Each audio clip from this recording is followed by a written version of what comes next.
তো গাইস তোমাদেরকে নমস্কার জানিয়ে আরেকটা ভিডিও শুরু করছি। তো গাইস আমরা কি করি বলো তো, আমরা যখন কোনো জিনিস একটা সেল দেয় মার্কেটে, সেটা কম পয়সায় কিনে এনে আমরা খেয়ে নিই। কিন্তু আমরা কি জানি সেই সেল দেওয়া জিনিসটা যেটা কম পয়সায় সেল দিচ্ছে সেটা আমাদের খাওয়ার পর শরীরে কতটা পরিমাণে এফেক্ট করে। আজকে কথা বলবো এই সেই ব্রয়লার মুরগির মাংসর ব্যাপারে, যেটা এখন বর্ষাকালে প্রচণ্ড পরিমাণে সেল দিচ্ছে আর আমরা সেটা বাজার থেকে কিনে এনে খেয়ে নিচ্ছি, কিন্তু আমরা বুঝছি না যে এটা আমাদের শরীরের মধ্যে কতটা এফেক্ট করছে। আজকে এই ব্রয়লার মুরগির কাহিনিটাই তোমাদেরকে বলবো। এটা খেলে আমাদের মানবদেহের কী পরিমাণে ক্ষতি হয় এবং এটি কিভাবে খেলে তুমি উপকার পাবে। তো চলো দেরি না করে ভিডিওটা শুরু করা যাক।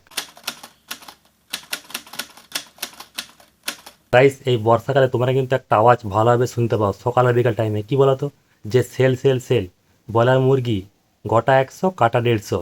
তোমরা কি সেই সেলের মুরগি খাচ্ছ, ব্রয়লার মুরগি? তাহলে ভিডিওটা কিন্তু তোমাদের জন্য, ভিডিওটা মন দিয়ে দেখবে।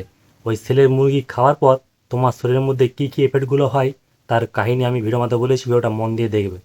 সেল দেওয়া বা ইঞ্জেকশন, অ্যান্টিবায়োটিক প্রয়োগ করা, দ্রুত ওজন বৃদ্ধি করা ব্রয়লার মুরগির মাংস নিয়মিত খেলে মানবদেহের অ্যান্টিবায়োটিক রেজিস্ট্যান্স তৈরি হতে পারে।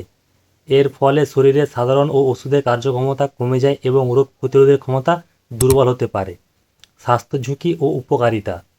অ্যান্টিবায়োটিক প্রভাব। মুরগিকে দ্রুত বড় করতে ও রোগ থেকে বাঁচাতে অতিরিক্ত অ্যান্টিবায়োটিক ব্যবহার করা হয়। মাংসের মাধ্যমে তা মানবদেহে প্রবেশ করে। ব্যাকটেরিয়া সংক্রমণ। সঠিকভাবে রান্না না করলে কাঁচা মাংস থাকা ক্ষতিকর ব্যাকটেরিয়া খাদ্যে বিষক্রিয়া ঘটাতে পারে। ওমেগা ফ্যাটি অ্যাসিডের ভারসাম্যহীনতা।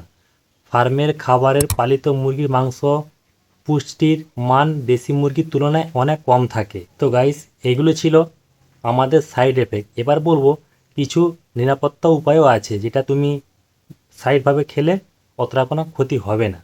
নিরাপদ থাকার কিছু উপায়: চামড়া, কলিজা ও চর্বিযুক্ত অংশ বাদ দিন। মাংস ভালোভাবে সিদ্ধ বা রান্না করে খান। বিশিষ্ট ও ভালো মানের পোলট্রি ফার্মের মুরগি কিনুন। নোংরা কোনো ফার্মের মুরগি কিনবেন না, কারণ তাতে কিন্তু অনেক জীবাণু থাকে। তো গাইস এগুলো ছিল সেই সেলের মুরগি, কিংবা যেগুলো দোকানেও পাওয়া যায় পোলট্রি মুরগি, যেগুলোকে ব্রয়লার মুরগি বলা হয়। ওগুলো কিন্তু একই সিস্টেমে, ওদেরকেও অ্যান্টিবায়োটিক প্রভাব করা থাকে, কারণ তাতে ওরা দ্রুত 3-4 মাসের মধ্যে বেড়ে 2 কিলো, 2.5 কিলো, 3 কিলো করে ওজনের হয়ে যায়। তো তোমরা কি সেলের মাংস আর খাবে বলে মনে হচ্ছে? সেলের মাংস কিন্তু আমি একবার এনেছিলাম বাড়িতে, তার থেকে কিন্তু অনেক পরিমাণে একটা ওই যে অ্যান্টিবায়োটিকের যে একটা গ্যাস, ওই গ্যাস কিন্তু প্রচণ্ড পরিমাণে বেরিয়েছিল। প্রায় 1 বছর হয়ে গেল ঘটনাটা ঘটেছিল আমাদের সাথে। আমরা সে মাংস খাইনি, ফেলে দিয়েছি। কিন্তু তোমরা সেলের মুরগিটা খেলে সাবধানে খাবে, দেখে খাবে, ভালো করে রান্না ফুটিয়ে খাবে। ওটা কিন্তু খুব ক্ষতিকারক। আর যেইভাবে উপায় বললাম এইভাবে উপায়ে চললে হয়তো তোমরা ক্ষতিকারক থেকে বাঁচতে পারবে। আর যদি ভিডিওটা ইনফরমেটিভ মনে হয় ভিডিওটাকে একটু ফলো করবে, লাইক শেয়ার কমেন্ট অবশ্যই করবে।